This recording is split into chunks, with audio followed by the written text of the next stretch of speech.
Size তো করা লাগবে তাহলে। ঠিক আছে, আজকে দেখি, একটু অপেক্ষা করেন, খেলা হবে। যে অনেকে রাগ করে তো বউ তালাক দেয় নাকি কম, তারপরে মাথা ঠান্ডা হয়ে যায় বলে হুজুর তখন মাথা গরম ছিল, কি যে করি, মাথা গরম করে 7 দিন যা জঙ্গলে থাকো, মাথা গরম হয়েছে বেটা ভিসা লাগায় বিদেশে চলে যা, তালাক দেওয়া লাগবে কেন, কথা কয় না কেন? পরে বউ বাচ্চা পাওয়ার আশায় হুজুরের হাত ধরে কান্দে, হুজুর বলে আসলে এটা তো সুযোগ না। পরে 5-10 হাজার টাকা যখন হুজুরের হাতে দেয় তখন বলে আসলে হয় না তো একসাথে, না না একটু সমস্যা আছে, আর একবার তওবা করে নেওয়া যায়, কথা কয় না কেন? কি তাল গোল বানাইয়া এরকম করে না? তার মানে টাকা যেই দিকে ফতুয়া সেই দিকে, হালালও বোঝে না হারামও বোঝে না, এরকমও মানুষ আছে না? না, এক শ্রেণীর মানুষ আছে টাকার বান্ডিলের কাছে বিক্রি হয়ে যায়, কথা বলেন ঠিক কিনা? টাকার কাছে ঈমান আমল সব বিক্রি করে, টাকার কাছে ঈমান আমল বিক্রি করে বাতিলের পাঁচাটা গোলাম হয়। ভয় পাওয়ার কোনো কারণ নাই, দেশ এখন স্বাধীন, নাকি বলে? আর ভয় আছে? আচ্ছা, কেউ আবার বাধা দেওয়ার চিন্তা করেন না, কারণ আগে যা হয়েছে হয়েছে, এখন একটু পরিবর্তন হয়ে যান, মানুষের বাক স্বাধীনতা ফিরে আসুক, কথা বলেন ঠিক কিনা? বলতে দেন, মানা না মানা সেটা পরেকার হিসাব, বলতে দেন। বলতে যদি মাইক কেড়ে নেন, বাধা দেন, এক বলা যাবে না ও বলা যাবে না, তাহলে তো মাথা গরম হয়ে যাবে, তখন আবার ওয়াজ করতে যায় মানুষজন বলবে যে না আগেই ভালো ছিল। তো এই জন্য এই স্লোগান দেওয়ার সুযোগ নাই। আমরা ভালো থাকতে চাই, ভালো থেকে দেখাইতে চাই, আমরা যে পরিবর্তন হয়ে নতুন বাংলাদেশ গড়তে চাই, সেই পরিচয় আমাদের দেওয়ার দরকার আছে না? না, তাহলে আর কোনোদিন কোরআনের মাহফিলে বাধা দেওয়া যাবে? কোরআনের মাহফিলের অনুমতি নেওয়ার জন্য থানায় যাওয়া লাগবে? এই পরিবেশ যেন আর কোন নেতা বাংলাদেশে কায়েম না করতে পারে, কথা বলেন ঠিক কিনা? আল্লাহ সেই দিন আমাদের ভাগ্যে দান করেন, একটু জোরে বলেন আমিন। ভূমিকা আর কোনো কথা বাড়াবো না, ডাইরেক্ট আল্লাহর কোরআন থেকে কথা বলবো। বলেন তো এই কোরআনের মধ্যে কোনো ভেজাল আছে? কোনো মিথ্যা আছে? থাকবে কি করে? কিতাবটি নাজিল করেছেন কে? সে আল্লাহ রাব্বুল আলামিন বলেন যালিকাল কিতাবু লা রাইবা ফীহি। আল্লাহ রাব্বুল আলামিন বলেন এটি এমন একটি কিতাব যেই কিতাবের মধ্যে কোনো সন্দেহ নাই, কোনো সংশয় নাই, কোনো মিথ্যা নাই, কোনো ধোঁকা নাই। দেয়ার ইজ নো ডাউট, বলুন আল্লাহু আকবার। হুদাল লিল মুত্তাকিন, মুত্তাকি বান্দাদের জন্য গাইডলাইন হিসাবে, পথ প্রদর্শক হিসাবে আসমান থেকে কিতাবটি নাজিল করেছেন কে? সেই কিতাব থেকে কথা বলবো, আপনাদের কারো কোনো সমস্যা আছে? তাহলে সূরার নাম কি বলেছি? কাউসার। জবান ছেড়ে সবাই একটু মুহাব্বতে আমার সাথে তিলাওয়াত করুন। আউযু বিল্লাহি মিনাশ শাইতানির রাজিম। বিসমিল্লাহির রাহমানির রহিম। বিতাড়িত মুরদাদ শয়তানের কাছ থেকে আল্লাহ পাকের কাছে আশ্রয় প্রার্থনা চাচ্ছি। পরম করুণাময় অসীম দয়ালু আল্লাহ তাআলার নামে শুরু করছি। সবাই আমার সাথে আরেকটি বার তেলাওয়াত করুন। ইন্না আ'তাইনাকাল কাউসার ফাসাল্লি লিরাব্বিকা ওয়ানহার ইন্না শানিয়াকা হুয়াল আবতার। আল্লাহু আকবার। যে কোনো আয়াত বা সূরার তাফসীর করতে হলে কোন প্রেক্ষাপটে, কোন সময় আল্লাহ তাআলা তার হাবিবের উপরে সেই সূরাটি নাজিল করেছেন, সেই নাজিলের প্রেক্ষাপট জানা দরকার আছে না? না। আরবিতে বলা হয় শানি নজুল। যদি শানি নজুল আলোচনা করা হয় তাহলে তাফসীর বুঝতে সহজ হয়, বলেন আল্লাহু আকবার। তাহলে সূরা কাউসার কোন প্রেক্ষাপটে, কোন সময় রাসূলের উপরে নাজিল হয়েছে, সেই নাজিলের প্রেক্ষাপটকে একটু তুলে ধরবো। কষ্ট হবে না তো ইনশাআল্লাহ? সম্মানিত ভাইয়েরা আমার, বিশ্বনবীর প্রিয় সাহাবী হযরত আনাস রাদিয়াল্লাহু তাআলা আনহু বলেন, আমরা রাসূলের চারপাশ দিয়ে বসা, আমি তাকায় দেখি নবীজির মনটা ভীষণ খারাপ, মুখটা মলিন, চোখের কোনা দিয়ে অশ্রু ঝরতেছে। কিছুটা সময় অতিবাহিত হয়ে যাওয়ার পরে আমি তাকায় দেখি আমার নবীজি মুস্কি মুস্কি হাসতেছেন। বলুন সুবহানাল্লাহ। আমার নবীজি কেন কাঁদেন, কেন হাসেন? এর পেছনে রহস্য আছে না নাই? বিশ্বনবীর মনটা কেন খারাপ, মুখটা কেন মলিন, চোখের কোণা দিয়ে কেন অশ্রু ঝরে? কারণ হলো নবীজির কলিজার টুকরা ছেলে সন্তানগুলো জন্মগ্রহণ করে আর একে একে ছেলে সন্তানগুলো মারা যায়। তাকের মারা যায়, আবুল কাসেম মারা যায়, ইব্রাহিম মারা যায়, ছেলে সন্তানগুলো জন্ম নেয়। কিছুদিন জীবিত থাকার পরে তারা মারা যায়। বলেন তো বাবা হিসাবে নবীর মনেও কষ্ট লাগে কি না? এই জন্য নবীজির মনটা খারাপ। একটাও ছেলে সন্তান জীবিত থাকে না, জন্ম নেয়, কিছুদিন পরে মারা যায়। নবীজির মনটা ভীষণ খারাপ। নবীজির কাছের চাচা নাম হলো আবুল আহাব, ডেকে বলে ভাতিজা, তোমার বংশে বাতি জ্বালানোর কেউ থাকলো না, তুমি একটা লেজ কাটা, তুমি একটা নির্বংশ। জোরে কর নাউজুবিল্লাহ। একে তো নবীজির সন্তান হারানোর কষ্ট, আবার আপন মানুষেরা এসে সমালোচনা করে, ঠাট্টা বিদ্রুপ করে। ভাতিজা, একটা ছেলেও জীবিত থাকলো না, তুমি তো একটা লেজ কাটা, তুমি একটা নির্বংশ, তোমার বংশে বাতি জ্বালানোর আর কেউ থাকলো না। এই কথাগুলো বলে রাসূল আকরাম সাল্লাল্লাহু আলাইহি সাল্লামের মনের কষ্ট বাড়ায়। আপনারাই বলুন তো বাজান, আল্লাহ না করুক আপনার আমার সন্তান যদি মারা যায়, কাছের মানুষদের উচিত বিপদের দিনে সান্ত্বনার বাণী শোনানো। বাবা তুমি সবর করো, ধৈর্য ধারণ করো, জীবন মৃত্যুর মালিক আল্লাহ, আল্লাহ সন্তান দিয়েছে, আল্লাহ নিয়েছে, আল্লাহ যদি চায় আবারও তোমরা স্বামী স্ত্রী যদি ঠিক থাকো, বছর না ঘুরতে আবারও তোমাদের কোল আলোকিত করে সন্তান দিতে পারেন তিনি কে? তার মানে কাছের মানুষদের উচিত বিপদের দিনে সান্ত্বনার বাণী শোনানো, সবরের ওয়াজ করা। কিন্তু নবীর চাচা আবুল আহাব এতটাই খারাপ, আবু জেহেলের চাইতে আবুল আহাব বেশি খারাপ। কারণ আবু জেহেলের নামে আল্লাহ কোনো সূরা নাজিল করেনি, কিন্তু আবুল আহাবের নামে সূরা নাজিল করছে। কথা বলেন ঠিক কি না? রাগ করতেছেন? হ্যাঁ, আমার মনোযোগ দিয়ে কথাগুলো শ্রবণ করার চেষ্টা করবেন।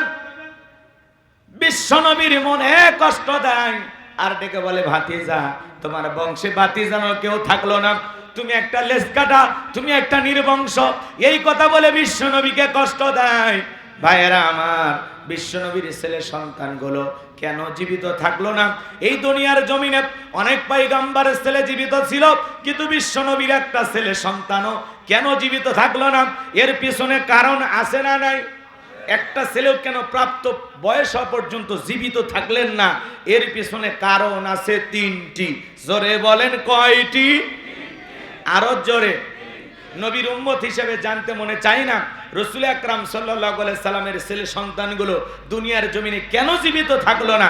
কেন তারা শিশুকালে মারা গেলেন? কি সেই তিনটি রহস্য, কি সেই তিনটি কারণ? আপনারা কারা কারা শুনবেন দুই হাত তুলে আল্লাহকে একবার দেখান। লিল্লাহি তাকবীর। হাত নামান। কি সেই তিনটি কারণ যদি আমি বলি তাহলে 3 নাম্বার আয়াতের আলোচনা শুরু করা লাগবে। আমি কি 1 নাম্বার আয়াত বাদ দিয়ে 3 নাম্বারে যাব, নাকি আস্তে আস্তে শুরু করা যাক? ধৈর্য আছে তো ভাই? আমার ভাইয়েরা গভীর মনোযোগ দিয়ে কথাগুলো শুনবেন। একদিকে সন্তান হারানোর ব্যথা, অন্যদিকে সাহাবা ইকরাম যারা ইসলাম ধর্ম গ্রহণ করে, কাফের বেঈমানরা তাদের উপরে নির্যাতন জুলুমের স্টিম রোলার চালায়। হযরতে বেলাল তখনও কালেমা পড়ে মুসলমান হন নাই, বিশ্বনবী কালেমার দাওয়াত দেয়। এই কথা শোনার পরে রাত্রিবেলায় বিশ্বনবী দারুল আরকামে বসা। হযরতে বেলাল বিশ্বনবীর দরবারে উপস্থিত হয়ে গেলেন। নবীজির চেহারার দিকে তাকাইয়া ডেকে বলেন, নবী গো, আপনার চাইতে সুন্দর মানুষ আমি জীবনে কোনোদিন দেখি নাই। আপনার আমার নবী কতটা সুন্দর ছিলেন জানেন? হযরতে জাবের রাদিয়াল্লাহু তাআলা বলেন, পূর্ণিমার রাত আমি রাসূলের বাড়িতে গিয়েছিলাম, সেদিন দেখেছিলাম চাঁদ উদয় হয়েছে 2টা, একটা চাঁদ আসমানে আর একটা চাঁদ জমিনে।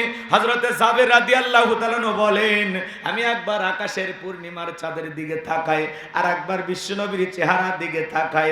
হযরতে জাবের বলেন, ওই আকাশের পূর্ণিমার চাঁদের চাইতেও আমার নবীকে আমার কাছে বেশি সুন্দর মনে হয়। আপনার আমার প্রিয় নবী কতটা সুন্দর মানুষ জানেন?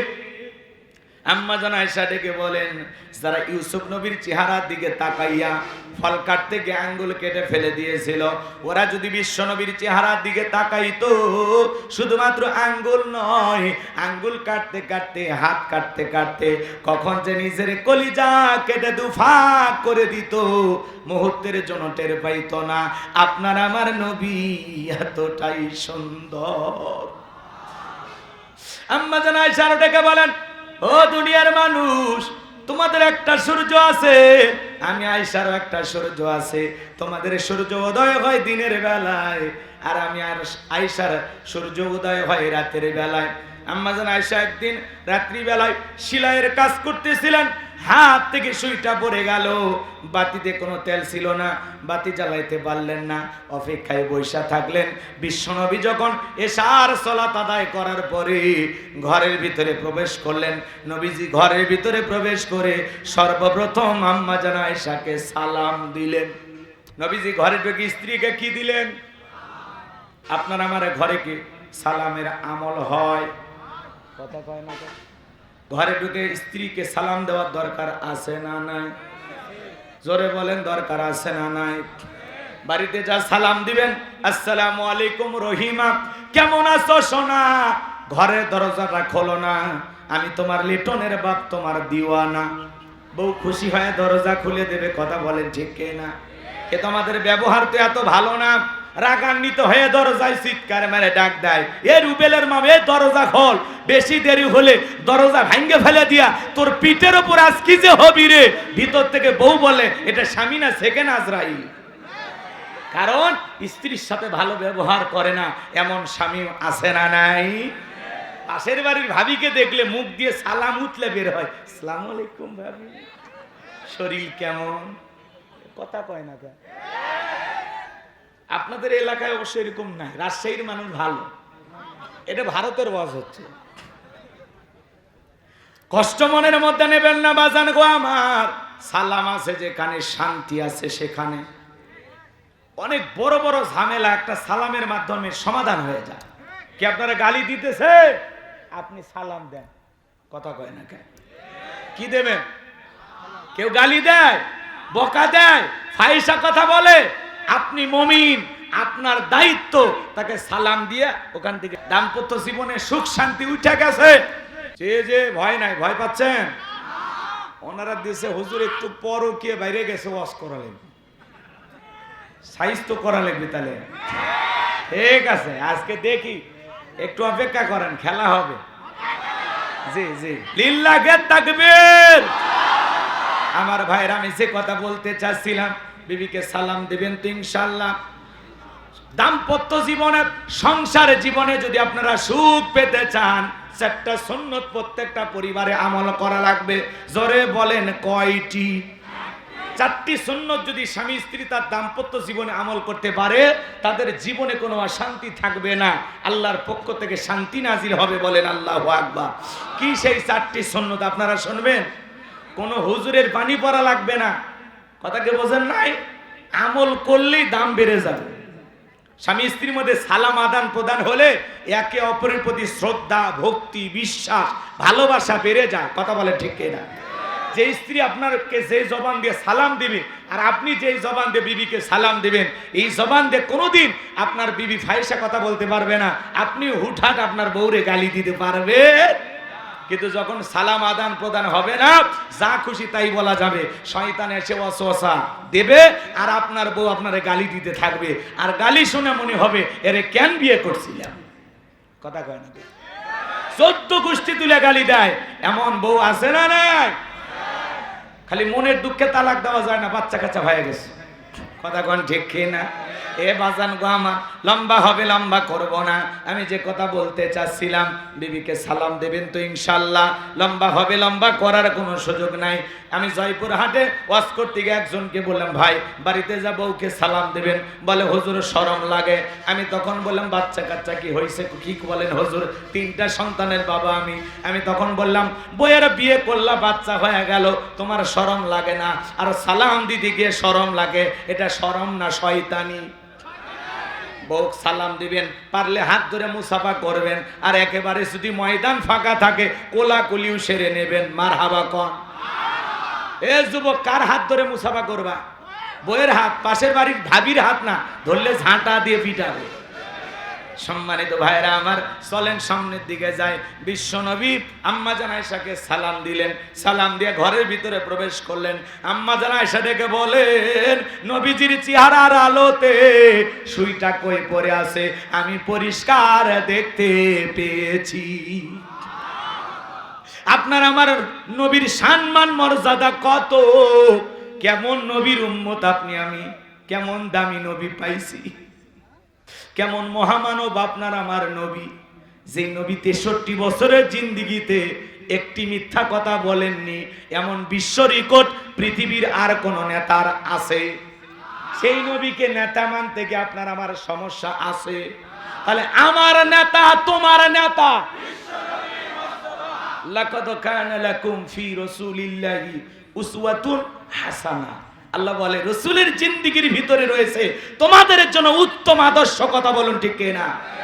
রাসূল হলেন পৃথিবীর আদর্শ স্বামী, আদর্শ বাবা, আদর্শ নানা, আদর্শ মহামানব, আদর্শ রাষ্ট্রপতি, আদর্শ সেনাপতি। কথা বলেন ঠিক কিনা? এই পৃথিবীর সুপার কোয়ালিটির মহামানব, রাহমাতাল লিল আলামিন আপনার আমার প্রিয় নবী। কথা বলেন ঠিক কিনা? সেই নবীর জীবন আদর্শ যদি আপনি আমি জীবনে ধারণ করতে পারি, লালন করতে পারি, আপনার আমার জীবনকে পরিবর্তন করে দেবেন কি? যে সমাজে নারীর কোনো দাম ছিল না, মর্যাদা ছিল না, গর্তে পুঁতে রাখতো, সেই নারীকে গর্ত থেকে তুলে মেয়ের মর্যাদা দিলেন, স্ত্রীর মর্যাদা দিলেন, মায়ের মর্যাদা দিলেন মুহাম্মদ রাসূলুল্লাহ সাল্লাল্লাহু আলাইহি ওয়াসাল্লাম, আখিরি পয়গম্বরের আখিরি উম্মত আপনি আমি। কথা বলেন ঠিক কি না? নবী যেমন দামি, এই উম্মতের দামটাও তেমন বেশি। আল্লাহু আকবার বলেন। এই জন্য আল্লাহ বলেন, কুনতুম খায়রা উম্মাতিন উখরিজাত লিন-নাস তা'মুরুনা বিল মা'রুফ ওয়া তানহাউনা আনিল মুনকার। তোমাদেরকে উত্তম জাতি হিসেবে বানাইছি। কি বানাইছে? কথা বলেন। আল্লাহ তাআলা আপনার আমার মর্যাদা বাড়িয়ে দিয়েছেন। ওয়ালাকাদ কাররামনা বানি আদম। আপনার আমার সম্মান মর্যাদা বাড়িয়ে দিয়েছেন কে? আল্লাহ বলে তোমাদেরকে উত্তম জাতি বানাইলাম, ভিআইপি বানাইলাম, মর্যাদার আসনে বসাইলাম, সৃষ্টির সেরা আশরাফুল মাখলুকাত বানাইলাম। তোমাদের দায়িত্ব কি? সৎ কাজের আদেশ দাও, অসৎ কাজ থেকে মানুষকে বিরত রাখো। কিন্তু আমরা কি আমাদের দায়িত্ব পালন করি? দায়িত্ব সঠিকভাবে পালন করলে সমাজে অশান্তি থাকবে। চলেন সামনের দিকে যাই।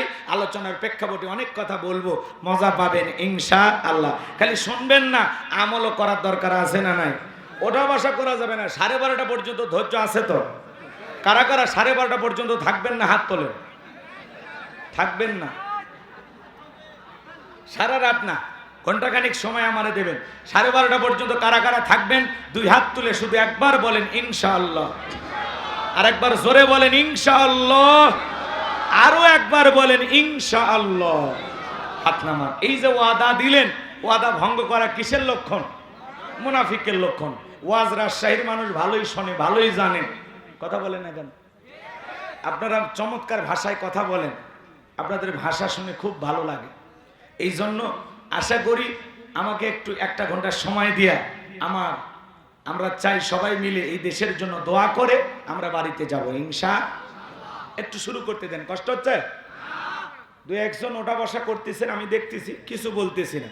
ওই যে এক মুরব্বী চাচা উঠতেছে, মুরব্বী মুরব্বী, হ্যাঁ ওটা বসা করেন না। চাচারে মনে হয় চাচি মিস কল দিছে। ওই যে দেখেন, চাচা জুতে রাইখা যান, পরে এসে নিয়ে যান। আচ্ছা এদিক খেয়াল করেন। সম্মানিত ভাইয়েরা আমার, বিশ্বনবী কেমন মহামানব, যে নবী জমিনে পথ চললে আসমানের মেঘ এসে ছায়া প্রদান করত, যেই নবীর চেহারার উপরে মশা মাছি পড়া হারাম। নবীর সম্মান মর্যাদা আমরা বুঝি না। এক জায়গায় বয়ান করতে গিয়ে বললাম, ভাই বলেন তো আমাদের নবীর নাম কি? একজন বলতে আছে আব্দুল কাদের জেলানী। পীর সাহেবের নাম মুখস্থ আছে, কিন্তু কপাল পোড়া রসুলের নামটা মনে রাখতে পারে নাই। এমন মানুষ আছে না? না, যেই নবীর চেহারার দিকে তাকাইলে ক্ষুধা নিবারণ হয়ে যায়, যেই বিশ্ব নবী আসমানের চাঁদের দিকে ইশারা করলে চাঁদ দুই টুকরো হয়ে যায়, জমিনে পা তুললে মাওলা পাকের আরশে আজিমে পৌঁছে যায়। যেই ছাগলের স্তনে দুধ নাই, আল্লাহর হাবিবের হাতটা লেগে গেলে ওই ছাগলের স্তনের দুধ মাটি পর্যন্ত ঠেকে যায়। যেই খাবার 2-3 জন মানুষকে শেষ হয়ে যাবে, এমন খাবারে আল্লাহ রসুলের হাত মোবারক লেগে গেলে শত শত মানুষ খাবার খেয়ে যেমন খাবার তেমনি থাকে। বলুন সুবহানাল্লাহ। সেই নবীর কাছে বেলাল কথা মনে আছে না নাই? ডেকে বলেন, নবী গো, আপনার চাইতে সুন্দর মানুষ আমি জীবনে কোনোদিন দেখি নাই। বলেন তো এই পৃথিবীর সব চাইতে সুন্দর মানুষটির নাম কি? এতে সন্দেহ আছে নাকি আপনাদের? তাহলে বলতে কষ্ট হচ্ছে? এই পৃথিবীর সব চাইতে সুন্দর মানুষটির নাম মুহাম্মদ রাসূলুল্লাহ সাল্লাল্লাহু আলাইহি ওয়াসাল্লাম। সম্মানিত ভাইয়েরা আমার, হযরত বেলাল ডেকে বলেন, নবী আপনি কালেমার দাওয়াত দেন, ইসলামের প্রচার প্রসার করেন।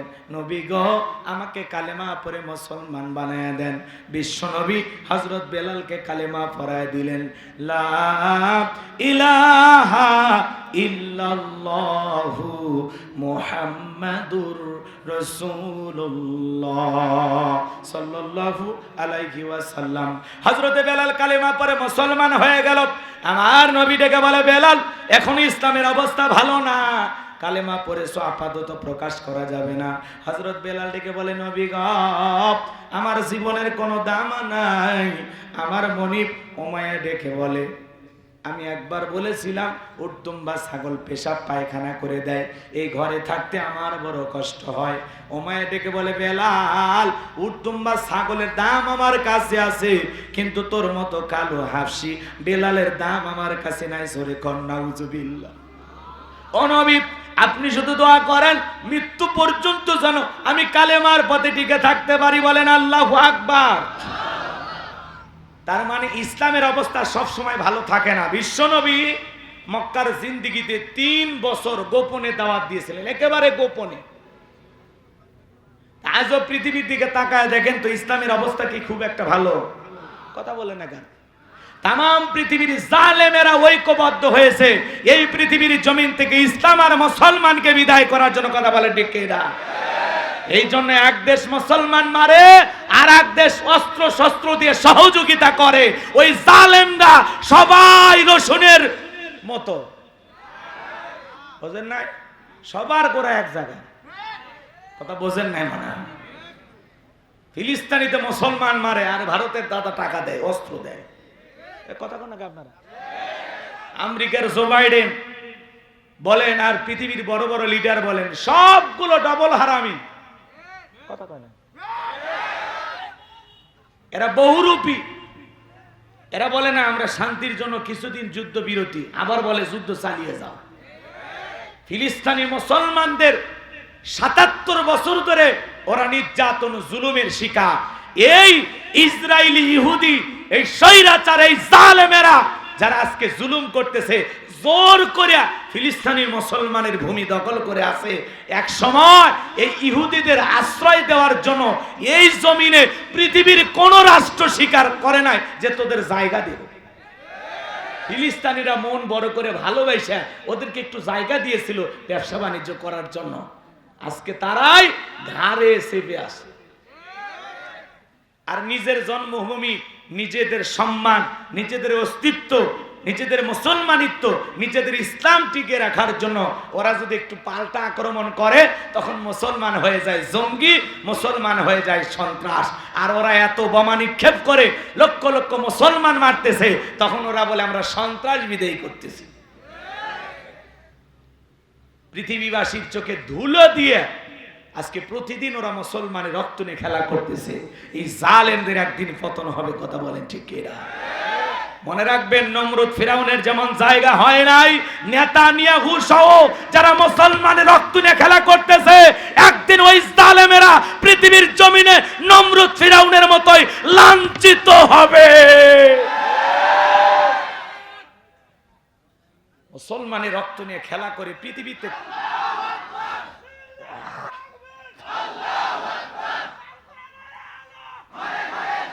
সম্মানিত ভাইরা আমার, এই জন্য তাম পৃথিবীতে মুসলমানের রক্ত নিয়ে খেলা করে।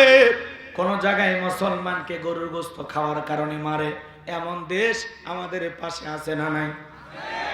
কাশ্মীরে মুসলমান মারে, ফিলিস্তিনিতে মুসলমান মারে। পৃথিবীর দিকে তাকায় দেখেন, চীনের উইঘুরের মুসলমানদেরকে উলঙ্গ করে একটা মুরগিকে যেমন রোস্ট করার জন্য 4টা ফালটা দেয়া হয়, 4 টুকরো করা হয়, মুসলমানের দেহটা উলঙ্গ করে করা দিয়ে চিরে চিরে ওরা দুনিয়ার জমিন থেকে বিদায় করে দেয়। চীনের বিভিন্ন শহরের মসজিদগুলো ওরা ভেঙে দিতেছে। এই জন্য তামাম পৃথিবীর জালেমেরা তাদের জুলুম পৃথিবীতে চালায় যাইতেছে। নমরুদ ফিরাউনের ইতিহাস পড়েছি, চোখে দেখি নাই। আজকে পৃথিবীতে 90 ফিরাউন, 90 নমরুদ আমরা দেখতে পাই। আমার ভাইরা চলেন সামনের দিকে যাই। এই জন্য ইসলামের অবস্থা সবসময় ভালো থাকে। মাঝে মাঝে ইসলাম মানার কারণে এই দেশের কত মানুষ ঘর ছাড়া ছিল, বাড়ি ছাড়া ছিল, স্ত্রী থাকার পরেও ঘুমাইতে পারে নাই, বাচ্চারে ঘুমাইছে, আত্মীয় স্বজনের বাড়িতে ঘুমাইছে, কথা বলেন, জমির খেতে ঘুমাইছে। এরকম পরিবেশ কি ছিল না? যারা এই পরিবেশ কায়েম করেছিল সে আল্লাহর ওলিরা কি এখন আছে? কথা বলে না কেন? মন্ত্রীরা সব কোথায় গেল? কোথায় কাদের কাকা? ওদের সারা দেশটা বড় লাগে ফাঁকা ফাঁকা। না থাক, বলবো না, কষ্ট। মন্ত্রীরা সব কোথায় গেল? কোথায় কাদের কাকা? ওদের সারা দেশটা বড় লাগে ফাঁকা ফাঁকা। আইন মন্ত্রী আটকে গেল আইনেরই ফাঁকে, দাড়ি সারা দরবেশটারে ভণ্ড ভণ্ড লাগে। কি কায়দায় বুড়ো বয়সে দাড়ি কেটে চুলে কলম দিয়ে ফালাইতেছে। তাহলে এই দাড়ি কি আল্লাহর জন্য ছিল? রাসূলের মহব্বতে ছিল? সব দুনিয়া দাড়ির জন্য ছিল। আইন মন্ত্রীকে ধরেছে কোস্টগার্ডের ভাইয়েরা। তখন আইনমন্ত্রী বলতেছে, আমারে একা ধরছো? ওই যে দরবেশ বসে আছে। কয়টা দরবেশ? দাড়ি কই? কই কেটে ফেলে দিছে। মুসলিম এদিকে করে ইমানদার মুসলমানের পরিচয়, একজন ভাই বিপদে পড়লে আর একজন ভাই সাহায্য করে। আর এরা কি কয়, আমি একাই জেলে যাব, তোরেও নিয়ে যাব। এই জন্য এরা যে কত বড় মুসলমান এদের দেখে এখন বোঝা যায়। কথা কোন ঠিক ঠিক না? কোথায় গেল হযরত বালা শামীম ওসমান? কোথায় গেল সংসদেতে মমতাজের গান? এগুলো আছে? কালামানিক আল্লামা সাইদি হুজুরের ফাঁসি রায় দিয়েছিল। জনগণ আর কি আউট করছে এ তো সবই জানেন আপনারা। কলার পাতায় ঘুমাইছে, টক শোতে আইসা এক মহিলাকে রাজাকারের বাচ্চা বলতো। কি গরম টক শোতে আইসা বুড়ো বয়সে কলার পাতায় ঘুমায়। এই জন্য ভাইরা আমার, এরা দাড়ি পছন্দ করতো না, সেই মানিকের মুখে এখন দাড়ি। সেই স্বরাষ্ট্রমন্ত্রীর মুখে এখন ভারতে এক পার্কে বসে আছে, তার মুখে কি সুন্দর সাদা দাড়ি, মনে হয় দেওবন্দের কোন মুফতি সাহেব। কথা কি বুঝতে পারছেন? রাগ করতেছেন বুঝি? বলবো আর বলবো? আরো আছে আছে পরে পরে। লিল্লাহে তাকবীর। বাজান গো আমার, গভীর মনোযোগ দিয়ে কথাগুলো শ্রবণ করে যান। আমি যে কথা বলতে চাচ্ছিলাম, হযরতে বেলাল কালেমা পড়ে ঈমান গ্রহণ করে চলে গেল। বাজান গো আমার, সকালবেলা হয়ে গেছে, সূর্য উদয় হয়ে গেছে, হযরত বেলাল দরজা খোলে না। এইবার উমাইয়ার কাছে অন্যান্য চাকর যারা আছে এরা নালিশ নিয়ে চলে গেল। যা বলে, নেতা এখন পর্যন্ত বেলাল দরজা খোলে নাই, উর্দুম্বা ছাগলের পেশাব পায়খানা পরিষ্কার করে নাই, তাই নাকি? বলে হ্যাঁ, চলো যাই। এইবার দরজায় ডাক দেয়, বেলাল দরজা খোলো। হযরত বেলাল দরজা খোলে না, জোরে করে ধাক্কা মারছে, দরজা খুইলা গেছে। এইবার উমাইয়া তাকায় দেখে, যেই রাত্রিতে হযরত বেলাল কালেমা পড়ে মুসলমান হয়েছে, ওই রাত্রিতে একটা উর্দুম্বা ছাগলের কাছে কোনো পেশাব পায়খানা নাই। জোরে বলেন মারহাবা।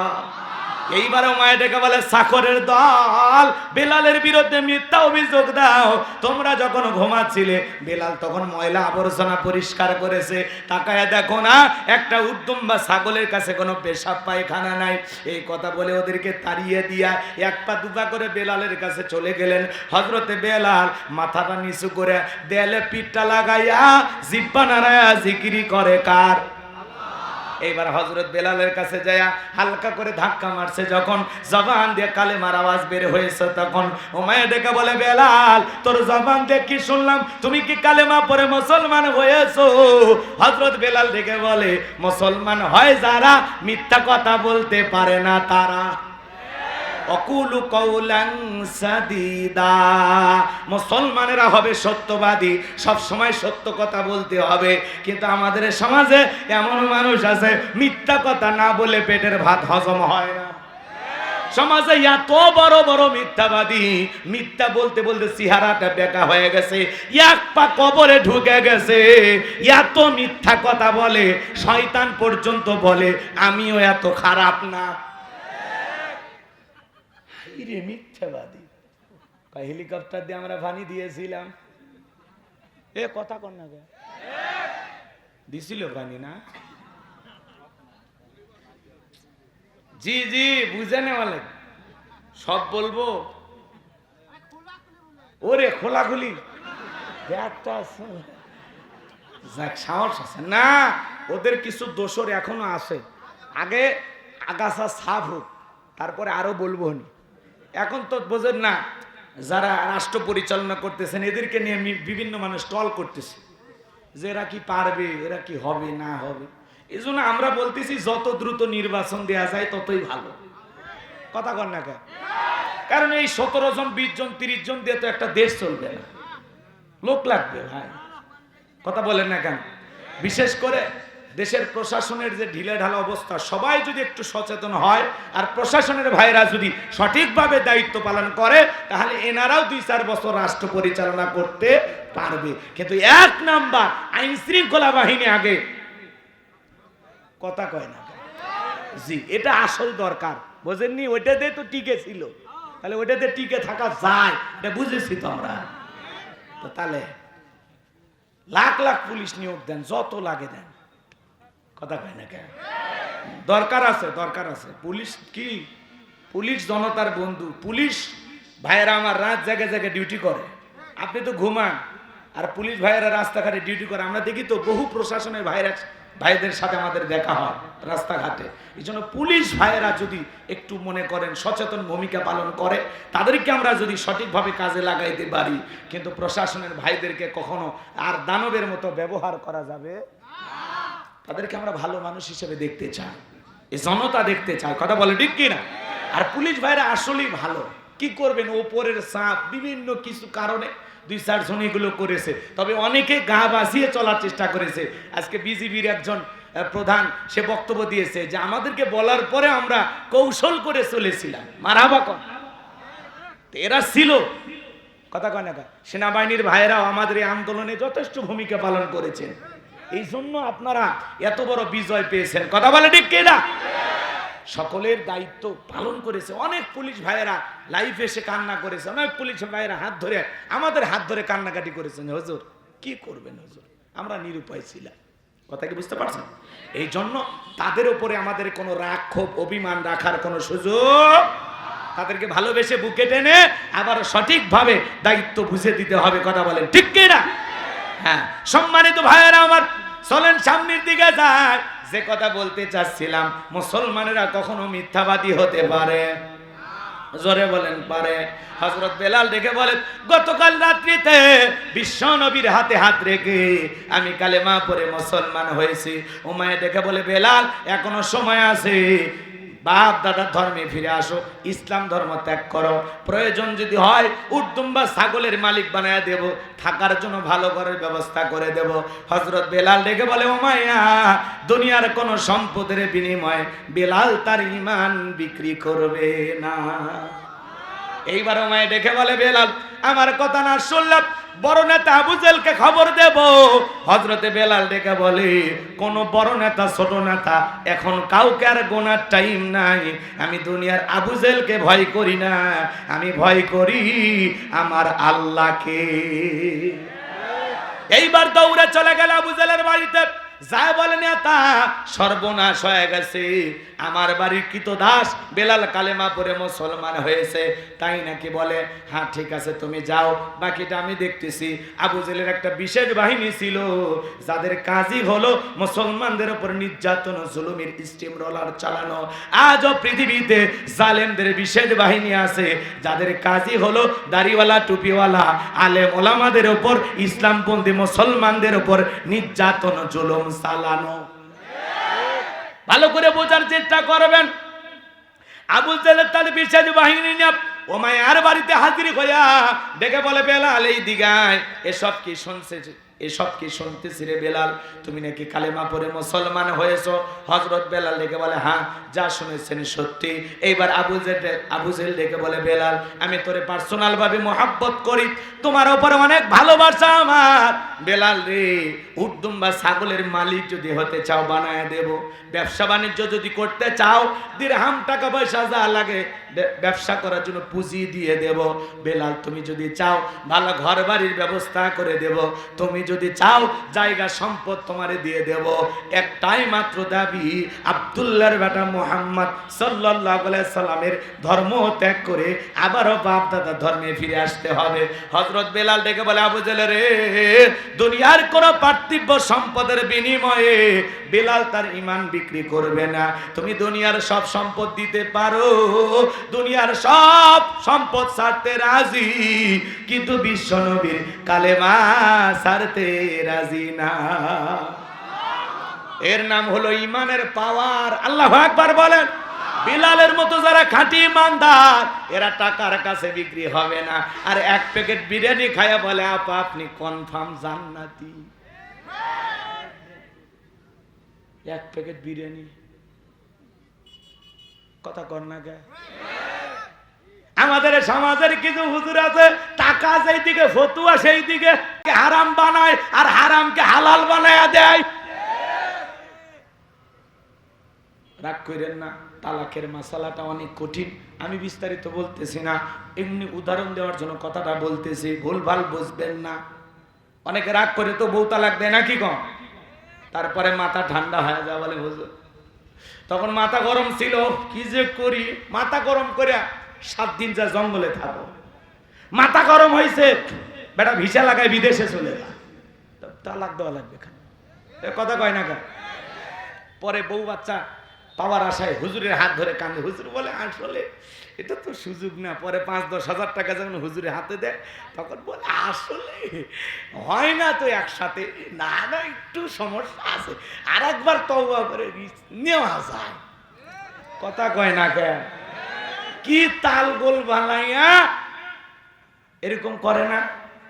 তার মানে টাকা যেই দিকে ফতুয়া সেই দিকে, হালালও বোঝে না হারামও বোঝে না, এরকমও মানুষ আছে না? না, এক শ্রেণীর মানুষ আছে টাকার বান্ডিলের কাছে বিক্রি হয়ে যায়, কথা বলেন ঠিক কিনা?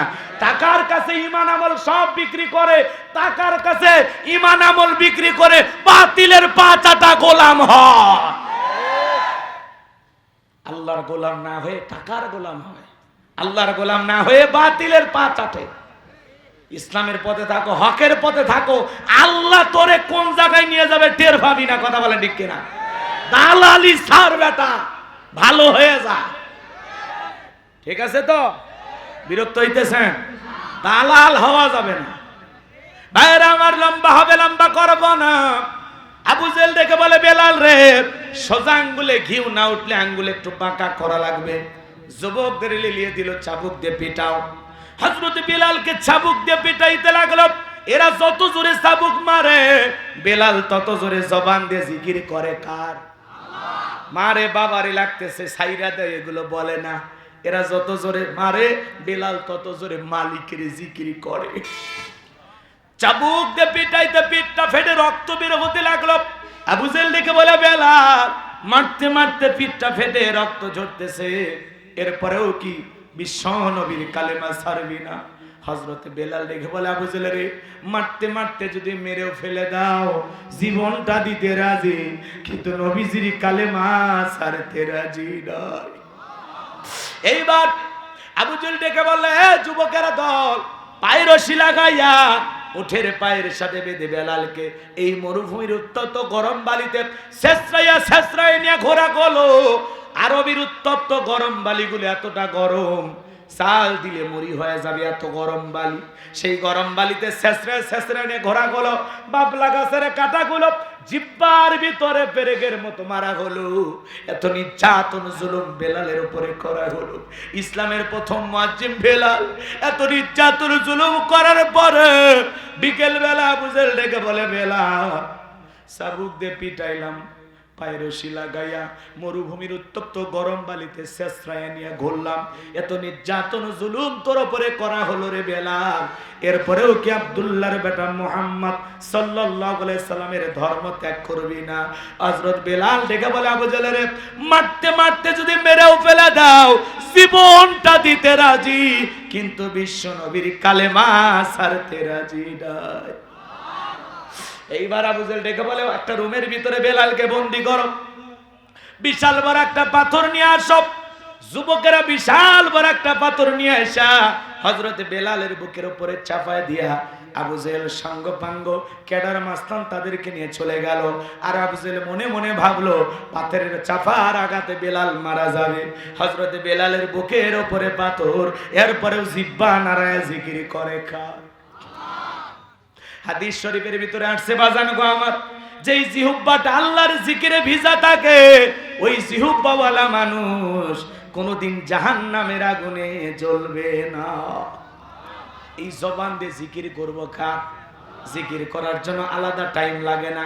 দোকানদারি করতেছেন, জিকির করেন, সুবহানাল্লাহ, আলহামদুলিল্লাহ, আল্লাহু আকবার, লা ইলাহা ইল্লাল্লাহ, লা ইলাহা ইল্লাল্লাহু মুহাম্মাদুর রাসূলুল্লাহ সাল্লাল্লাহু আলাইহি ওয়াসাল্লাম।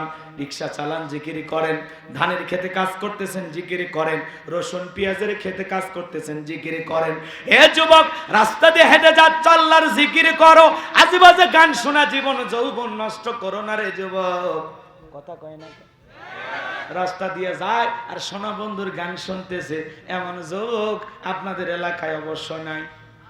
এদের জন্য একটু ওয়াজ করবো, যুবকদেরকে একটু সাইজ করবো শেষে। কি যুবক, তোমরা রাজি আছো? তোমরা ঠিক, পুরো দেশ ঠিক। তোমাদের মতো যুবকদের রক্তের উপর ইসলাম প্রতিষ্ঠিত হবে, কথা বলে ঠিক কিনা?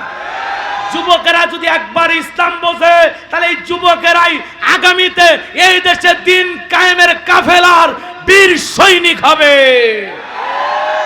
যেন যুবকদের কাকে ইসলাম বুঝাইতে হবে। আমার কলিজার টুকরা রাজশাহীর বাবাজিরা, দিল দিয়া কথাগুলো বোঝার চেষ্টা করবেন। হযরত বেলাল জিহ্বা নাড়ে আল্লাহর জিকির করতেছে, চোখ দিয়ে পানি পড়তেছে, এরপরে আল্লাহর জিকির ছাড়ে না। আপনাকে তো জিকির করার জন্য কেউ চট থাপ্পড় দেয় না, আপনাকে তো কেউ জিকির করার জন্য পিটায় না, চাবুক দিয়ে আঘাত করে না, পাথর চাপায়া দেয় না, তারপরেও আমরা আল্লাহর জিকির করি না। আল্লাহ বলেন, ফাযকুরুনি আযকুরুকুম ওয়াশকুরুলি ওয়ালা তাকফুরুন। বান্দারে, তোমরা আমি আল্লাহকে স্মরণ করো, আমি আল্লাহও তোমাদেরকে স্মরণ করব। কৃতজ্ঞতা প্রকাশ করো, অকৃতজ্ঞ হইও না। তাহলে সব সময় জবান দিয়ে জিকির করব কার? আরেকটু জোরে বলেন কার? এ ভাইরা আমার, সামনের দিকে যাই, যে কথা বলতে চাচ্ছিলাম, হযরত বেলাল চোখের পানি ছেড়ে দিয়া কাঁদে, জিকির করতে করতে আল্লাহকে ডেকে বলেন, আল্লাহ তুমি তো সেই আল্লাহ, ইব্রাহিমের জন্য যদি নমরুদের আগুনকে ফুলের বাগান বানায় দিতে পারো, আল্লাহ তুমি কি পারো না বেলালের বুকের উপরে থাকা পাথরটাকে তুলার মতো নরম বানায় দিতে? হযরত বেলাল দোয়া করতে দেরি, আসমানের মালিক আল্লাহ দোয়া কবুল করতে দেরি করে নাই। বেলালের বুকের পাথরটাকে আমার আল্লাহ তুলার মতো নরম বানিয়ে দিয়েছে। আশিকে রাসূল বেলাল, নবীর পাগল বেলাল, নবীকে কত ভালোবাসতেন জানেন? বিশ্ব নবী যখন মক্কা নগরীতে পথ চলতো, বেলাল একবার ডানে যায় আর একবার বামে যায়। আমার নবী ডেকে বলে, বেলাল একবার ডানে যাও আর একবার বামে যাও, ব্যাপারটা তো আমি বুঝি না। ডেকে বলে, নবী গো, আপনি ইসলামের দাওয়াত দেন, কালেমার প্রচার করেন, আল্লাহর কোরআনের দাওয়াত দেন। এই কাফেররা হলো আপনার শত্রু, ওরা যদি টার্গেট করে আপনাকে তীর নিক্ষেপ করে, ডান থেকে তীর আসলে যেন সর্বপ্রথম আমি বেলালের বুকের ভিতরে ঢোকে, আবার মনে মনে ভাবি বাম থেকে যদি নিক্ষেপ করে আবার বাম দিকে যায়। নবী গো, ওই তীরটা যেন সর্বপ্রথম আমি বেলালের বুকের ভিতরে ঢোকে। আমি বেলাল মারা গেলে ইসলামের ক্ষতি হবে না, আপনি নবী মারা গেলে ইসলাম আর মাথা উঁচু করে সামনের দিকে দাঁড়াইতে পারবে না। নিজের জীবনের বিনিময়ে আগলায় রাখতেন রসুলকে, তারা ছিলেন প্রকৃত আশিকে রাসূল। আল্লাহু আকবার বল। খালি ভণ্ডামি করলে আশিকে রাসূল হওয়া যায় না, কথা কয় না কেন? আশিকে রাসূল হওয়ার জন্য বেলালের মতো হওয়া লাগবে, খাব্বাবের মতো হওয়া লাগবে, সুমাইয়ার মতো হওয়া লাগবে, কথা বলে না কেন? আবু বকর, ওমর, উসমান আলীর মতো হওয়া লাগবে, রাসূলের মুহাব্বত কলিজার ভিতরে থাকা লাগবে। রবিউল আউয়াল মাস আসে, কত সেরাতের আলোচনা শুনি, বাস্তব জীবনে কি রাসূলের কর্ম আমরা কি পালন করি? রাসূলের জীবন আদর্শ কি ধারণ করি? মসজিদের হুজুর তো কম বয়ান করলো না, নাজমুল ভাই আলোচনা করলো, আমার মোস্তাকিম ভাই আলোচনা করলো, আপনারা সবাই আলোচনা শুনেছেন। মনে রাখবেন, কথা শুধু শুনলেই হবে না, আমাদের দেশের মানুষেরা আলোচনা শুনতে রাজি, কথা বলেন না কেন? শুনতে রাজি। এই দেশের মানুষ, আমরা অধিকাংশ মানুষ জানি শুনি কিন্তু মানি, ওই একটা জায়গা আমাদের একটু দুর্বলতা, তাছাড়া সব ভালো। মাহফিলে লাখ লক্ষ মানুষ আসে, কোরআনের কথাগুলো শুনে মজা লাগে, ভালো লাগে। প্যান্ডেল থেকে যাওয়ার পরে আমল হয় কম, একেবারে হয় না তা না। এদেশের যতটুকু সভ্যতা ভদ্রতা টিকে আছে এই ওয়াজ মাহফিলের কারণে। আপনারা কি বোঝেন? আমরা তো বুঝি দেশের অবস্থাটা কি। সামনের দিকে যায়, গোপন কিছু তত্ত্ব আছে, ফাঁস করে দেব। লিল্লাহি তাকবীর। আমার ভাইয়েরা, হযরত বেলালের উপর নির্যাতন জুলুমের কথা বিশ্ব নবীর কান পর্যন্ত যখন পৌঁছে গেল, আমার নবী ডেকে বলে, আবু বকর, বেলালের কষ্টের কথা আমার আর সহ্য হয় না, যাও তুমি আমার বেলালের জন্য একটা কিছু করো। হযরত আবু বকর সিদ্দিক রাদিয়াল্লাহু তাআলা আনহু কয়েক গুণ দাম বেশি দিয়া উমাইয়ের কাছ থেকে হযরত বেলালকে আজাদ করলেন, মুক্ত করলেন। বলুন আল্লাহু আকবার। হযরত আবু বকর ইসলামের জন্য 13টা দোকান বিক্রি করে দিয়েছিলেন। আল্লাহু আকবার বলেন। তারা ইসলামকে কিভাবে ভালোবাসতেন? দ্বীনের জন্য, ইসলামের জন্য 13টা দোকান বিক্রি করে দিয়েছেন, সব আল্লাহর রাস্তায় দিয়ে দিয়েছেন। আর আমরা একটু কোরআনের মাহফিলের জন্য টাকা চাইলে কি টেনশনই, পকেটে 3বার হাত দেয়। শয়তান যদি বলে, এই যাওয়ার সময় কিছু খাওয়া লাগবে রেখে দিয়ে, তখন বলে, দুলা ভাই মনেই ছিল না। কষ্ট। 13টা দোকান এখন 26টা বানাবে। আবু বকরের মতো এরকম উদার ভাবে সব দিয়ে দেবে, এরকম মানুষ পাওয়া যাবে? কিন্তু আবু বকরের মতো হইলে দুনিয়াতেও দাম বাড়বে, আখিরাতেও দাম বাড়বে। কথা বলেন ঠিক কি না? ভালো কাজে সহযোগিতা করবেন, যদি টাকা না থাকে, অর্থ না থাকে, শ্রম দেবেন। কথা কয় না কেন? শ্রম দেবেন, বুদ্ধি পরামর্শ দেবেন, সহযোগিতা করবেন। এই দেশে তাফসির মাহফিল চালু আছে, বিদায় যুবকেরা গান বাজনার আয়োজনের কথা ভুলে গেছে। আর এই তাফসির মাহফিল বন্ধ হয়ে গেলে আবার ওই রসিমন, করিমন, খাইরন, সুন্দরী, বানেসা পরি, ওই যে 2000 সালের আগ পর্যন্ত চাচা আপনারা দেখেছেন গ্রাম অঞ্চলে গান বাজনা হইতো না, এরকম মঞ্চ বানাইয়া রাজা বাদশার সাথে অভিনয় করতো, জাহাপানা আমি আপনার মেয়েকে বিবাহ করতে চাই, খামোশ বেয়াদব। এই যে এগুলো হইতো আগে, সব বন্ধ হয়ে গেছে। আইসেন না, আমি তখন ছোটবেলায় মাদ্রাসায় পড়ি, যা দেখে আমাদের গ্রামে হচ্ছে, আমি তো যাবই না। কথা কি বোঝেন না? আমি তো যাবই না। আমার এক ভাই আছে, বড় ভাই, একটু দুষ্ট, বলতেছে ভাল লাগবে। আমি বললাম না, আমি ঘুমাবো। 1 মিনিট দেখে আয়। কথা কে জানে, বাড়ির পাশে আমাদের বিশাল একটা এরিয়া আছে, ফাঁকা ময়দান, ওই জায়গায় এরকম 7 দিন 8 দিন করে গান বাজনা হইতো। তখন আর কত 8-9 বছরের বাচ্চা দেখছি, তো কি হয়েছে? আপনার সমস্যা মাফ করে দিতে পারেন কে? কথা বলেন। এই জন্য ওই জিনিসগুলো বন্ধ হয়ে গেছে, কোনো যাত্রাপালা নাই, কোনো গান নাই। এখন যুবকেরা তাফসীর মাহফিলের আয়োজন করে। এই যুবকদেরকে আমরা আরো পরিবর্তন করব, কথা বলেন ঠিক কি না? আল্লাহ এই যুব সমাজকে ইসলামের জন্য কবুল করুন। প্রত্যেকটা যুবককে আল্লাহ খালিদ বিন ওলীদের মতো কবুল করুন। জোরে বলুন আমিন। আমার ভাইয়েরা, বিশ্বনবীর মনটা কেন খারাপ? একদিকে সন্তান হারানোর ব্যথা, অন্যদিকে সাহাবা ইকরামদের উপর নির্যাতন ও জুলুম। এই জন্য নবীজির মনের কষ্টটা বেশি। রাসূল আকরাম সাল্লাল্লাহু আলাইহি সাল্লামের মনটা খারাপ, মুখটা মলিন, চোখের কোণা দিয়ে অশ্রু ঝরতেছে। আপনারাই বলেন তো, নবীর যখন মন খারাপ, নবীকে সান্ত্বনা দেওয়ার দায়িত্ব কার? আরেকটু জোরে বলেন কার? আমার আল্লাহ ডেকে বলে, জিবরাইল, আমার বন্ধুর মা নাই, বাবা নাই, আমার বন্ধুর আমি ছাড়া কেউ নাই রে জিবরাইল। আর করিস না দেরি, লাহু মাহফুজ থেকে সূরা কাউসার নিয়ে যায় আমার বন্ধুর উপরে নাজিল কর তাড়াতাড়ি। হযরত আনাসকে বিশ্বনবী ডেকে বলে, আনাস, আমার মনটা কেন খারাপ তোমরা সবাই জানো, কিন্তু আমার মুস্কি হাসি দেওয়ার কারণ হলো এই মাত্র আসমান থেকে জিবরাইল এসে আমার উপরে সূরা কাউসার নাজিল করলো। বলুন আল্লাহু আকবার। বিশ্বনবী তখন সাহাবায়ে কেরামদের সামনে তেলাওয়াত করে শুনিয়ে দিলেন। জবান ছেড়ে সবাই আমার সাথে আরেকবার পড়ুন, ইন্না আ'তাইনাকাল কাউসার ফাসাল্লি লিরাব্বিকা ওয়ানহার ইন্না শানিয়াকা হুয়াল আবতার। আল্লাহু আকবার। আমার ভাইয়েরা, আল্লাহ রাব্বুল আলামিন বলেন, ইন্না আ'তাইনাকাল কাউসার وفي فرقانه الحميد। সকলে জবান ছেড়ে মোহাব্বতে আওয়াজ দে পড়ুন, আউযু বিল্লাহি মিনাশ শাইতানির রাজিম,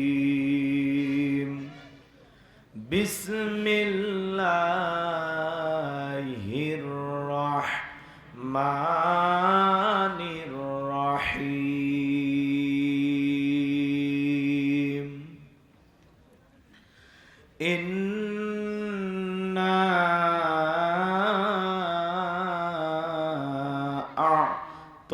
আ'তাইনাকাল কাউসার ফাসাল্লি লিরাব্বিকা ওয়ানহার ইন্না শানিয়াকা হুয়াল আবতার। সাদাকতা ইয়া রাব্বাল আলামিন।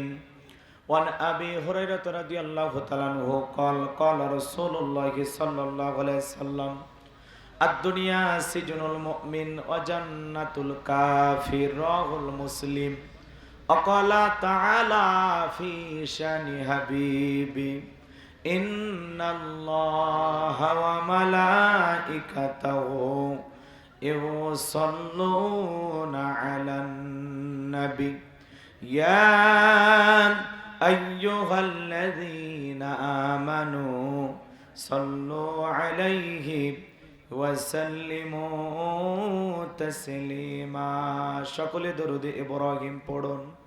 اللهم صل على محمد وعلى آل محمد كما صليت على إبراهيم وعلى آل إبراهيم إنك حميد مجيد।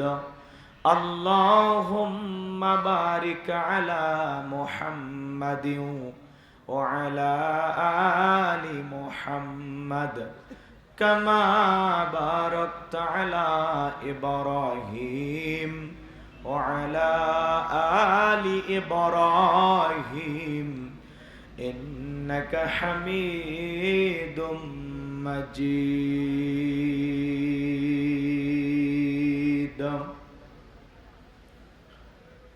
শুধু ঘোষ আর অবিচার, অন্যায় আর ব্যভিচার, নারী ধর্ষণ, মানুষ খুনে কাঁদেছে বাংলার জমিন। বিদায়ী হতে চলেছেন নবীজির রক্তে মাখা দিন। সিডি আর টেলিভিশন, ইন্টারনেট আর মোবাইল ফোন কেড়ে নিল মানুষের মন। খোদার কালাম লাঞ্ছিত হয়ে কাঁদেছে রাতে দিন। বিদায়ী হতে চলেছেন নবীজির রক্তে মাখা দিন। তবে মানুষ তোমরা মনে রেখো, তবে মানুষ তোমরা মনে রেখো, একদিন তোর সোনার শরীর থাকবে না রে আর। মাটির দেহ মাটির মাঝে মিশবে রে ধুলাই। কিসের টাকা কিসের বাড়ি, ও তুমি কিসের কর জমিদারি, সঙ্গে তোমার কেউ যাবে না পুরুষ কিংবা নারী। বটবৃক্ষে কুল সমহল কে দিল রে লতার গাছে কদু, মৌমাছিরা কার আদেশে মৌসাকে দেয় মধু। শিমুল গাছে কে দিল রে নরম নরম তুলা, চৈত্র মাসে কার আদেশে জমিন মাঝে ধোলা। কেবা হলো দিবারাত্রি দক্ষিণা হিমেল বায়ু, কোথা থেকে পেলি রে তুই তোর জীবনের আয়ু। কেবা দিল তোর মুখে হাসি অথই মধুর কথা, কেমনে রে তুই বুঝতে পারিস আপন জনের ব্যথা। মাঠের তরে কে বিছালো সবুজ শ্যামল ছবি,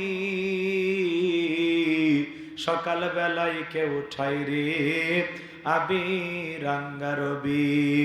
পাখির কণ্ঠে কে দিল রে মিষ্টি মধুর গান।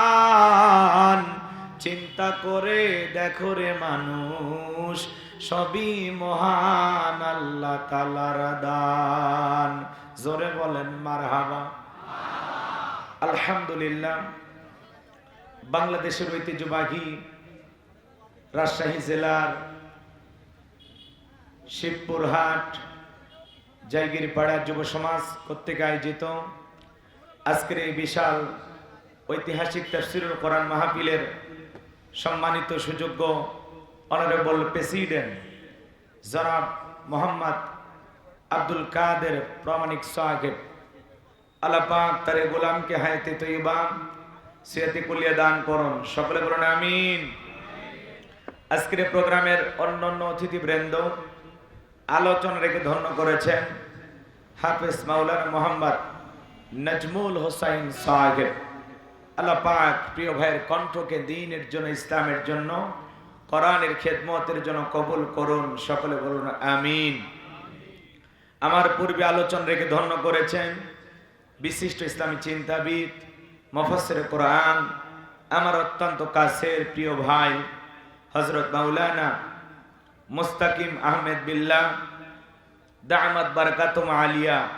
আল্লাহ পাক প্রিয় ভাইয়ের কণ্ঠকে দ্বীনের জন্য, ইসলামের জন্য, কোরআনের খেদমতের জন্য কবুল করুন। সকলে বলুন আমিন। মঞ্চে উপস্থিত সম্মানিত উলামায়ে কেরাম, সামনে বসা পিতৃ সমতুল্য মুরব্বী বাবাজিরা, কলিজার টুকরা প্রাণপ্রিয় যুবক ভাইয়েরা, ছোট্ট ছোট্ট সোনামানিকেরা, পর্দার আড়ালের সম্মানিত অবলা সরলা আবেদা সালেহা মা ও বোনেরা, প্রশাসনের সম্মানিত পুলিশের ভাইয়েরা, ডিবির ভাইয়েরা, জাতির বিবেক প্রিয় সাংবাদিক বন্ধুগণ, বিভিন্ন রাজনৈতিক দলের সম্মানিত নেতা কর্মী ভাইয়েরা, সবাইকে নিয়ে আরেকটি বার সালাম বিনিময় করছি। আশা করছি সকলেই সালামের জবাব জোরে সোরে দেবেন। আসসালামু আলাইকুম ওয়া রাহমাতুল্লাহি ওয়া বারাকাতুহু। আমরা সকলে শুকরিয়া আদায় করতেছি সেই মহান রবের দরবারে, আল্লাহ পাক সুবহানাহু ওয়া তাআলা অত্যন্ত দয়া করে, করুণা করে, মায়া করে, মহাব্বত করে, ভালোবেসে, পছন্দ করে এই প্রতিকূল আবহাওয়ার মধ্যেও কাদামাটিতে বসার জন্য অনেক ভাইরা জায়গাও পাচ্ছেন না, একেবারে রাস্তার উপরে দাঁড়িয়ে শুধুমাত্র কোরআনুল কারীমের আকর্ষণে, কোরআনের মহাব্বতে যারা এই জান্নাতের বাগানে বসেছেন, জবান ছেড়ে সেই মহান রবের দরবারে সিজদাবনত চিত্তে কালিমাতু শুকুর আদায় করে পড়ছি আলহামদুলিল্লাহ। হয় নাই কৃপণতা অলসতা দূর করে মুসলমান হিসাবে সিংহের মতো বাঘের মতো গর্জন দিয়ে আল্লাহর দেয়া জবান দ্বারা দুইটা ঠোঁট নাড়াইয়া শরীরের সবটুকু শক্তি উজাড় করে চিৎকার মেরে বলুন আলহামদুলিল্লাহ। পড়ুন রব্বানা লাকাল হামদ হামদান কাসীরান তাইয়িবাম মুবারাকান ফি। লক্ষ কোটি দরুদ সালাম মানবতার শ্রেষ্ঠ বন্ধু বিশ্বনবী বিশ্ব নেতা যে নবী আইয়ামে জাহিলিয়াতের যুগে আগমন করে অসভ্য মানুষগুলোকে সভ্য বানিয়েছেন, অভদ্র মানুষগুলোকে ভদ্র বানিয়েছেন, কোরআন নামের সংবিধান দিয়া, কোরআনের রাজ কায়েম কইরা সোনালী যুগ উপহার দিয়া মদিনার পাক ভূমিতে শায়িত আছেন। সেই রাসূলের প্রতি কলিজে ভরা মোহাব্বত নিয়ে পড়ছি দরুদ সালাম। সকলেই পড়ুন সাল্লাল্লাহু আলাইহি ওয়াসাল্লাম। সম্মানিত ভাইরা, আজকের প্রোগ্রামে আসতে পেরে বসতে পেরে আপনারা খুশি না বেজার? কারা কারা বেজার দুই হাত তুলে দেখান। ওই যে মুরব্বী হাত তুলেছে, আরো দুই চারজন হাত উঠেছে। শোনেন, সব জায়গায় তালে তাল মিলালে বিপদ আছে না? না, খালি জোশ থাকলে হবে না, জোশের সাথে হুঁশও থাকা লাগবে। তাছাড়া ওই মহিলার মতো কথা বলবে যে তখন আমার বিবেকে কাজ করেছিল, আবেগ কাজ করেছিল। ওই যে কি যেন বলছিল, ভুলে গেছেন আপনারা? আমি কি বলেছি, আমি কি নির্দোষ? তো এরকম হবে, আবেগের ঠেলায় সবকিছু করলে বিপদ আছে না? না। ঢাকা বিশ্ববিদ্যালয়ে তোফাজ্জল নামের একটি ছেলেকে মোবাইল চুরির অজুহাতে সন্দেহে পিটাইছে।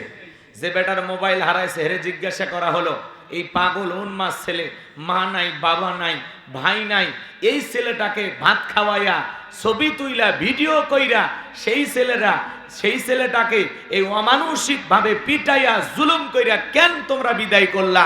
কি অপরাধ এই ছেলের? বলে আবেগের ঠেলাই পিটাইছি। তাহলে এই দেশের মানুষের আবেগের ভিতরে ডিস্টার্ব আছে না নাই? ভেজাল আছে না নাই?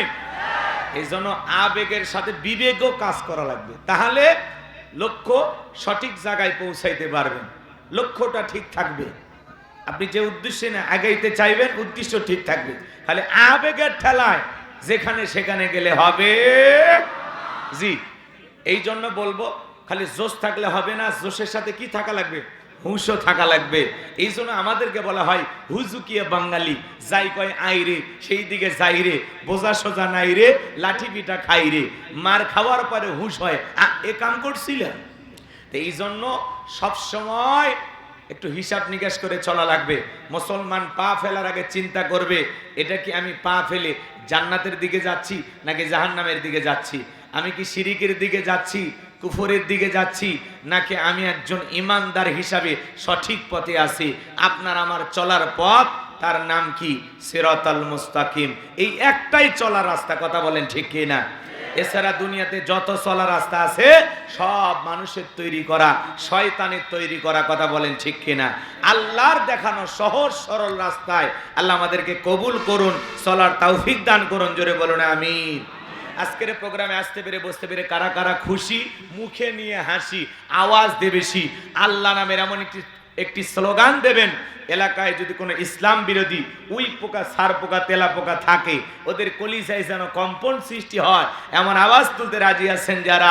বীর মুসলমানের মতো দুটি হাত টান টান করে তুলে দেখান তো তারা। লিল্লাহে তাকবীর, লিল্লাহে তাকবীর। আল কোরআনের আলো, আল হাদিসের আলো, দুনিয়ার মুসলিম, সারা বিশ্বের মুসলিম, আমার নেতা তোমার নেতা, আমার নেতা তোমার নেতা। লিল্লাহে তাকবীর। আল কোরআনের আলো, আল হাদিসের আলো, দুর্নীতির আলো। হাত নামা।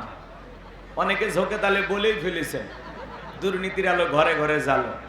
বাংলাদেশে দুর্নীতি দমন কমিশন আছে না নাই? এরপরে দুর্নীতি কমেছে নাকি ডিজিটাল কায়দায় বেড়েই চলেছে? দিন যত গড়াচ্ছে দুর্নীতির পাল্লা তত ভারী হচ্ছে, কথা বলেন ঠিক কি না? আমরা চাই আমাদের এই প্রিয় মাতৃভূমি বাংলাদেশ দুর্নীতি মুক্ত আল্লাহ কবুল করেন, ছিল বলেন আমিন। আমরা চাই আমাদের বাংলাদেশ মাদক মুক্ত আল্লাহ কবুল করেন, ছিল বলেন আমিন। আমরা চাই আমাদের বাংলাদেশ যৌতুক মুক্ত আল্লাহ কবুল করেন, ছিল বলেন আমিন। সম্মানিত ভাইরা আমার, ভূমিকায় লম্বা কথা নয়, সরাসরি মূল আলোচনায় প্রবেশ করতে চাই। আল্লাহর কোরআন থেকে কথা বলার নিয়তেই আপনাদের খেদমতে আপনাদের সামনে আমি ছোট্ট একটি সূরা কোরআনুল কারীম থেকে তেলাওয়াত করেছি। কোরআনুল কারীমের সবচাইতে ছোট সূরা নাম কি বলেন তো? কাউসার। এই ছোট্ট একটি সূরা আপনাদের সামনে আমি তেলাওয়াত করেছি। মোট আয়াত আছে কয়টি? 3টি। বলেন কয়টি?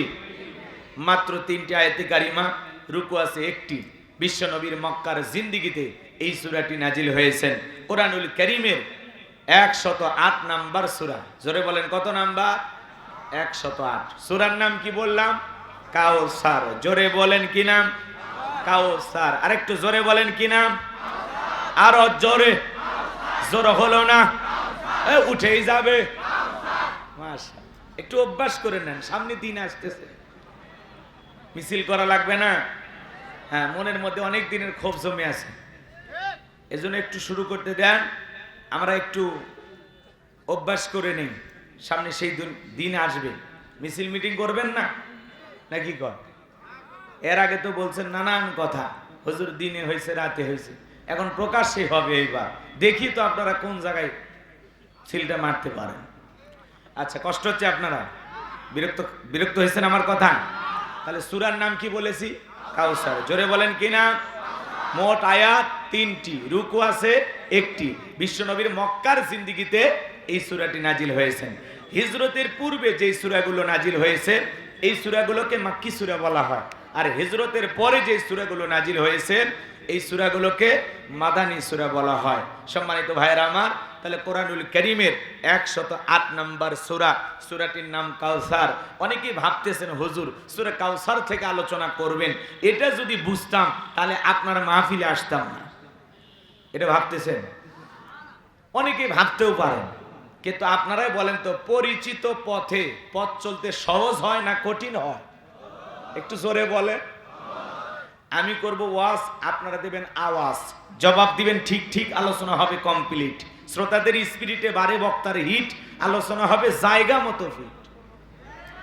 হ্যাঁ, আপনাদের আওয়াজে বলে দিবেন নরম চলবে না গরম চলবে। ঘুমাইন না, একটু জেগে থাকেন। আর কত ঘুমাবেন? একটু জাগেন, জাগার দরকার আছে না নাই? পরিচিত পথে পথ চলতে সহজ না কঠিন? পরিচিত মানুষের সাথে কথা বলে ভালো লাগে না খারাপ লাগে? পরিচিত পথে পথ চলতে যেমন সহজ হয়, পরিচিত মানুষের সাথে কথা বলে যেমন ভালো লাগে, বক্তা যদি কোনো পরিচিত আয়াত বা সূরাত থেকে আলোচনা করে সেই জিনিসটা জানার পরে, শোনার পরে আরো বেশি ভালো লাগে। কারণ যেই জিনিস যত বেশি জানবেন তাতে চর্চা কমে না বাড়ে? জোরে বলেন, চর্চা কমে না বাড়ে? পিছনে কথা বললেন না।